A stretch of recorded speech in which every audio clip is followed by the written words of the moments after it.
Hi YouTube. Welcome to my illness channel where I make videos while ill. Um, this one is about a book that I picked up because I saw rave reviews online and it seemed like the exact kind of book that I would love, right? Okay, medieval fantasy about a disgraced knight who goes on a journey with a strange girl, right? Through plague-ridden medieval France. I was like, wow, horror, medieval fantasy, like these are things I generally love. I had just finished reading Laris, the English translation of Laver, which is like a Russian medieval horror fantasy epic, etc. I was like, wow, I always love to get more of the same after I've just read something. Like, I always want to read something that's the same genre of whatever I just read for some reason. So I was like, okay, the Reddit there are Reddit threads saying that this book is amazing. The Goodreads and Storygraph have it at like above 4 stars. It's apparently really popular at my close friend's bookstore, where she's selling this book in the dozens or whatever, even though it came out in like 2012 or something. So I was like, okay, let's sit down with this. So I started reading it, thinking that I would really enjoy it. And then, maybe about a third of the way through, I realized that I had to keep reading it because I have a policy of if I'm going to hate something in public, I need to have finished it. So, this video is about why I hated Between Two Fires by, I think, Charles Buchanan something. I probably should have checked again about his name before I started this, but it doesn't really matter. His last name and the spelling and pronunciation thereof are irrelevant. Now, I'd like to start with my smaller points and then get to my bigger points, I guess, about why I didn't like this book. First, I'd like to say that I found the prose to be kind of lazy. Um, I had seen that it was a really wonderful read, very sensory, whatever. I found there was a lot of repetition in the way that things were described, the language that was used, I felt didn't vary that much throughout the book. The sentences and kind of paragraph breaks were overused. Like, I found that a lot of sections, it seemed when the author wanted there to be the most dramatic stakes, it would just be sentence, new line, sentence, new line. It was like he thought everything needed emphasis and like, wasn't willing to carry through any particular prose idea into a broader chunk. It was like, we're hitting this, and then we're doing this, and then we're doing this. And there were certain prose sections that are in italics throughout the book that are like about God or whatever, and the state of the war between demons and the angels, which I'll get to later, which were just very reliant on the kind of sentence structures of like, and then, God, and then the angels, and it just read quite repetitive. And like the author had decided, this is the most noble way that I can describe actions in heaven, and I'm just going to keep doing this. So yeah, I was not impressed by the prose at all whatsoever. There was also like a lot of jarring departure from the kind of, I guess, attempts at lurid detail in the prose and then the dialogue, which a lot of it was very vulgar and a little bit anachronistic in the way that the characters would speak. And I think sometimes for other authors in other books that works. In this one, I felt like it really didn't. I kept feeling like I was reading like in a kind of, I wouldn't say this was Whedon-esque. There are other parts of it that were Whedon-esque, but it would be like going from a kind of, oh, look at this loudmouth knight swearing, and then, oh, we're trying to do a serious like theological discourse. Oh, and then, oh, this guy's swearing again. And I was like, I don't think that this is keeping the tone light. I think it's just confusing and really takes the weight out of these other sections. Um, I think another thing that I didn't like was that it wasn't that scary. Um, I am someone who is very easily scared by books. Like, a book that is written in a way that's frightening kind of sticks with me and makes it hard for me to sleep at night. So I have to be in like a specific mood in order to read a book like that. And I kind of put myself in that mood to read this book, right? Excuse me, I have to cough. Ignore me, I'm ill. Right? So I have to be in a specific mood to read these books. I was in that mood, I started reading, and it just never happened. I never read a section and was like, oh, that's gonna stay with me when I'm trying to go to bed tonight. That never ever happened. And I was trying to think about why, because there are a lot of moments in the book that would otherwise, I feel like in another book, have conjured that feeling for me. You know, there was a lot of dead people who had been reanimated, which I find upsetting. Obviously, there was a scene with the flagellant cult, which, if you don't know what that is, it's like the Christian cult who would quote unquote mortify the flesh by beating themselves. And when I read about that, like the nonfiction stuff, I often find it upsetting. But for whatever reason, the way that it was written in Between Two Fires never had that frightening effect for me. And I think it was kind of related to the prose issues I was saying before, where I felt like it was just lacking a certain gravitas with the way that it would describe gore, and things being upsetting. It was like, I had an idea, a picture of what was happening, but it was like just being fed the details with like attempts at poeticism that did not broach any deeper. Nothing, I found nothing to be like haunting, nothing to be like a still image that stayed with me. It just all kind of came and went. And I think that's also related to one of the other things I didn't like, which was the bad pacing and sense that the book was really unmotivated. So you start the book, guy meets the girl, etc. They decide that they're just going to wander the country land and they're going to go towards this direction where the girl wants to go. It's unclear why she wants to go there. She doesn't know why she wants to go there. The knight's just kind of going with her because he has nothing else to do. And as you can imagine, I didn't find that very compelling. When you have a medieval, a kind of journey story, you want there to be a reason why people are doing something or going somewhere. And I get that Between Two Fires is a little bit nihilistic, but I feel like that just didn't end up coalescing into a sufficient motivation for all the events of the story to be grafted onto. It just felt like things were kind of happening in a random order, and there just wasn't enough to string it together to make it feel like things were moving in a certain direction.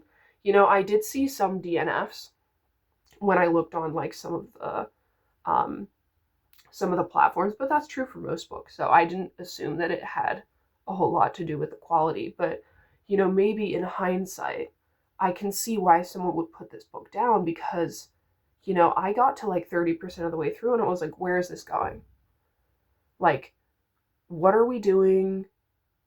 Who is like, because the bad guy basically gets revealed to be demons, right? Like the bad guys demons and the good guys are angels. And these two people are kind of wandering around in the world below. And I found that to be really boring, as like, not that what they were doing was boring, but I think of the old adage that like you're supposed to put the point of view of a story at the most interesting perspective, right? Like if you have a series of crazy events that's happening, you don't want it to be told from the perspective of the most uninvolved person there. And I feel like that kind of factored into why I struggled with Between Two Fires, because it was like, well, there's this crazy cosmic battle going on, and at the same time we're watching through the eyes of somebody who doesn't know what's happening, isn't even sure if God is real, and just doesn't know where he's going, why he's going there, what kind of person he wants to be, why he's done what he's done. Like, and I'm sure there are people who will disagree with my takes about this book, but like, that's kind of for a given. I'm just kind of going off the cuff here of like why I didn't like it. So, whatever. Yeah, I just felt that it did not feel motivated. The events of the story did not feel motivated. Which also ties into the fact that I feel like once it kind of became clear to me that it was a story about cosmic good and evil, the stakes of every fight became, or like every kind of terror that the characters got into became nil, right? Because as soon as you've introduced demons and angels, like, how am I supposed to believe that our good guy is ever really in danger? And then early on in the book, there's a part where he's in like this terrible battle and he's like sustained these injuries, and then boom, he's awake and it was all a dream. But maybe it wasn't, and especially after that, I was like, how am I supposed to feel scared for these characters? Like, how am I supposed to be emotionally invested in any of this?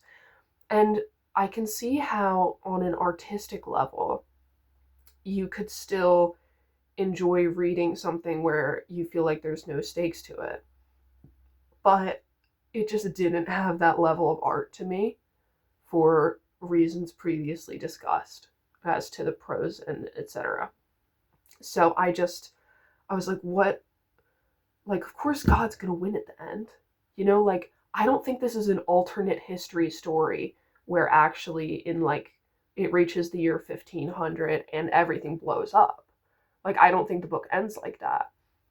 So it just felt like, the triumph of good over evil, literally good over evil in the Christian morality sense, is like a foregone conclusion. I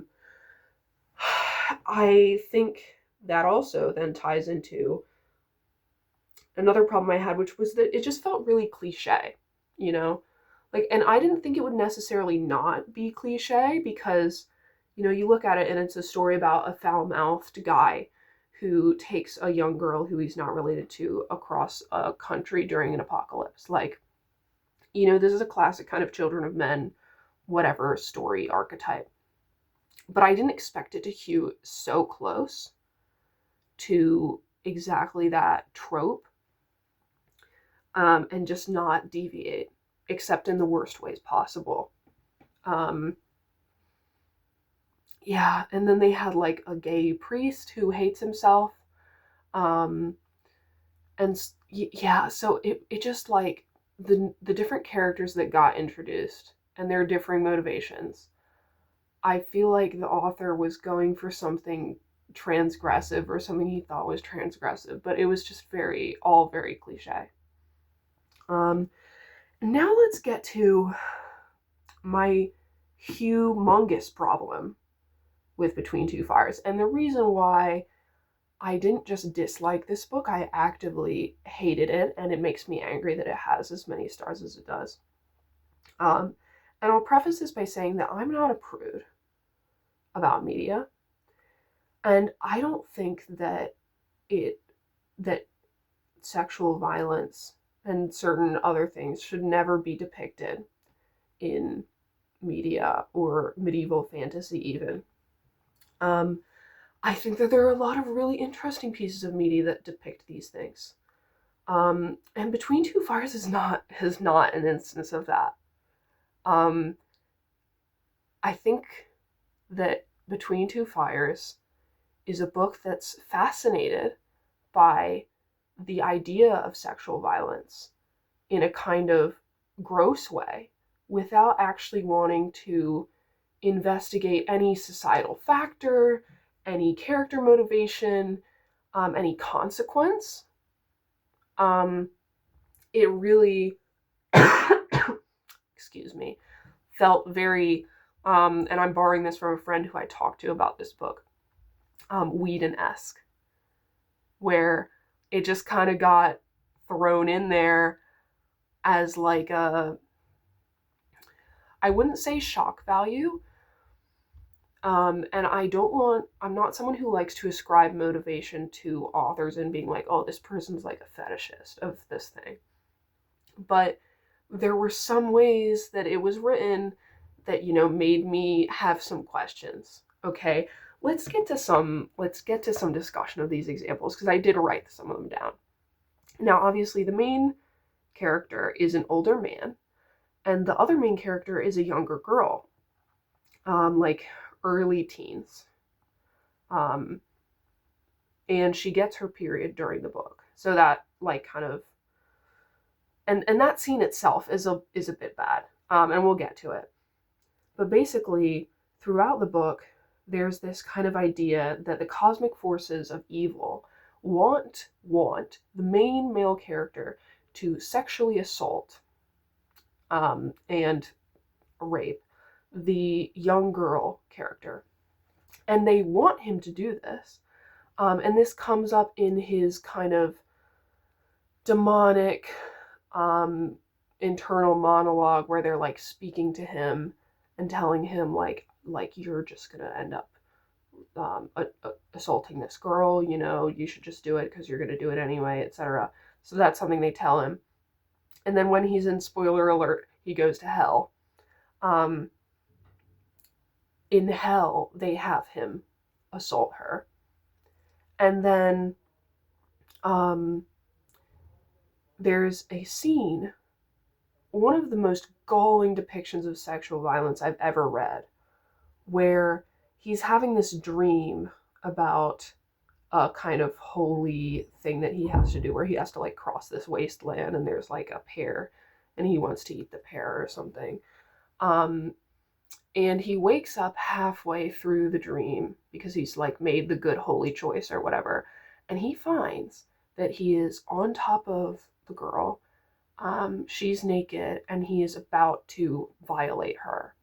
And when this happens, I'm just going to read one line that describes how he's positioned. That he's, quote unquote, close to breaking her delicate bones. And then she says, after he's woken up, "You stopped. It tried to make you, and you could have, but you stopped."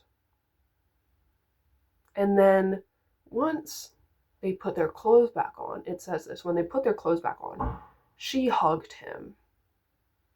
Another little quote, her lean body, another way she's describing this in this scene. Yeah. And then after this, she gets her period.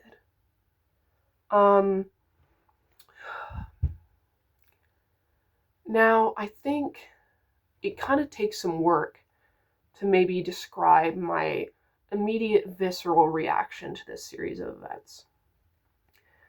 This is exactly what I mean by a story that's interested in the idea of sexual violence, but completely uninterested in the character of someone who commits sexual violence. Because, obviously herein it is being caused by demonic forces instead of a normal fucking guy who happens to suck. Right? So you have the depersonalization of the act. You have it happening outside the motivation of the character itself. And instead of it being an interpersonal thing, it's like this cosmic reality. And then she basically congratulates him on not assaulting her in the end, and basically gets over it seemingly pretty quickly. Which makes sense, of course, because she's Jesus Christ, which, spoiler alert, she's Jesus Christ. So it ends up being this really disgusting, thematically moment about a girl who almost gets raped by a man who didn't mean to do that. And then she becomes a woman immediately afterwards because, of course, this is the type of thing that would correlate with that. And don't worry, she forgives him because, like, it wasn't really him. And um, she's Jesus Christ, and Jesus Christ forgives everything, including attempted rape, obviously. Yeah, I find it hard to put into words how foul that entire perspective and just depiction of sexual violence was. I sometimes I think about the ways that sexual violence is kind of abstracted from its day-to-day reality in fiction. Like, I think there's also a recurring trope in fiction for women where there's like a um, arranged marriage or something, and they have to consummate it, like they're forced to, like neither of them want to, but like they have to. There's like someone watching through a screen or something. Like, that's something that happens that I'm also fascinated by why people choose to write that.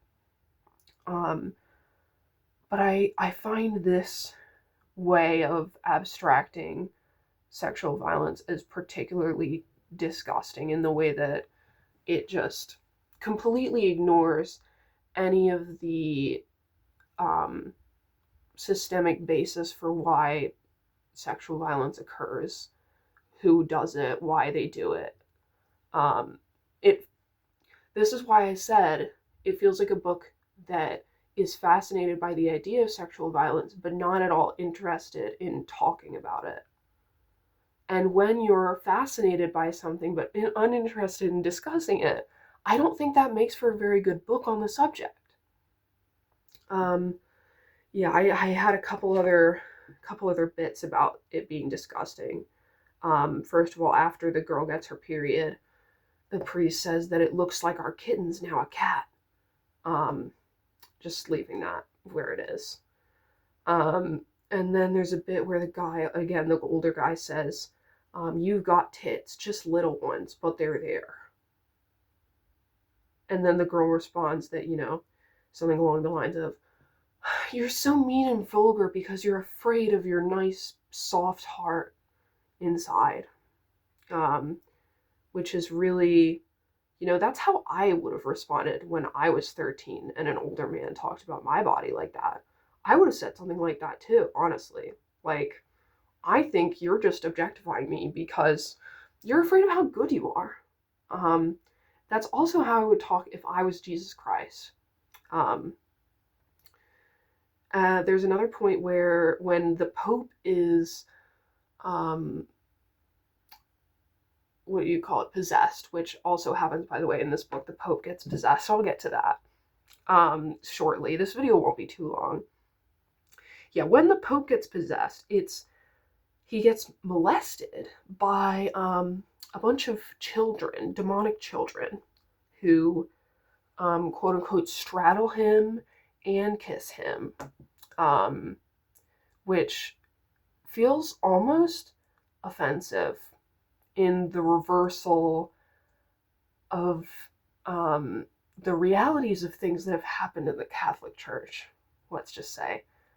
I was fascinated by that as well, in the context of everything else. Also, towards the end of the book, the girl births the angels out of her corpse. So she dies and comes back, obviously, because she's Jesus Christ. But she dies, and the angels come out of her stomach, and then save the day.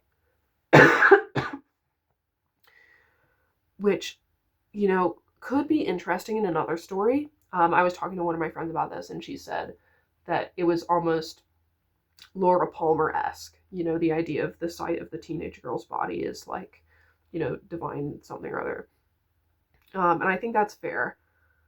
However, in the context of the way that the girl's body was talked about before and the sexual violence in the text, it just did not come off in a transgressive way, and instead came off as like, what are we doing? Like, why is the climax of this book a adolescent girl's body birthing angels? Like, what's going on? It feels like at a certain point there was like a shark jumped. And not that I expected realism or anything. It's a very surreal book from the beginning.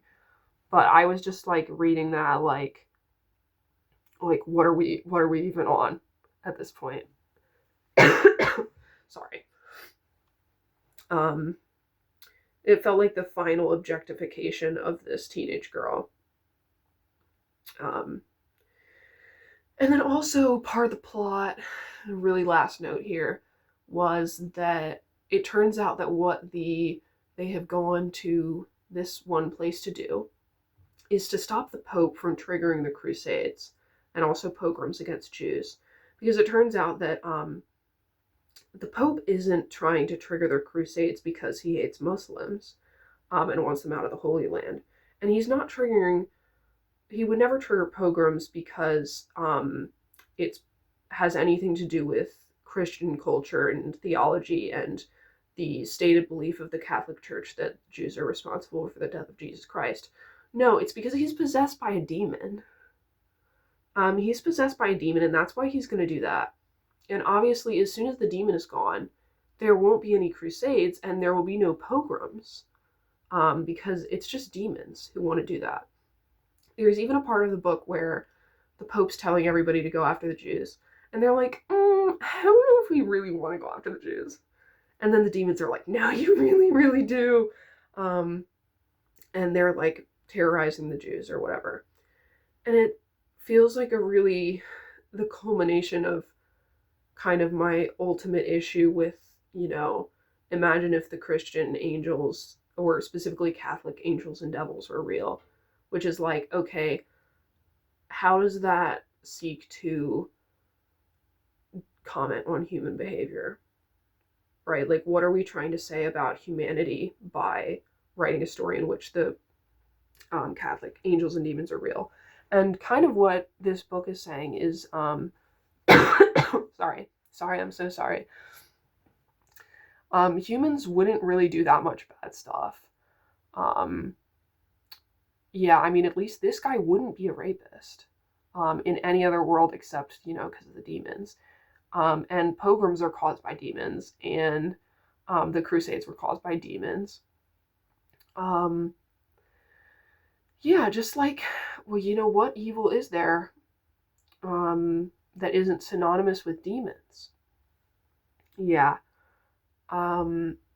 There were some things I liked about the book, but this video is long enough, and I don't really feel like going into that. I'm more of a hater than a lover, sometimes, in some cases. Yeah, so that is why does Between Two Fires have more than 4 stars on Goodreads, while The Starving Saints has less than 4. I'll go to the grave being mad about it. All right, bye.